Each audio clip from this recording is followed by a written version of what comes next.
Pagkabulahan sa atong gugma, ni bathala giamuma.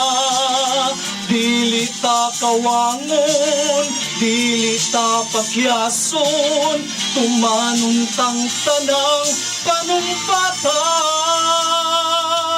Bisan pa sa kamatayon, ang gugmata way kamatayon. Ipadayon tang pagmalitayon, awitan ta ang atong gugma.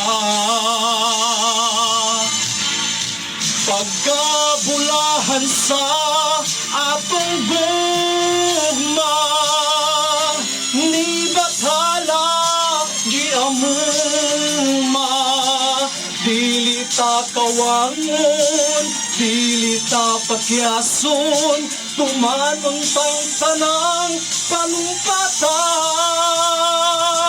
Pagkabulahan sa atong gugma, ni bathala giamuma. Dili ta kawangon, dili ta pakyason, tumanon tang tanan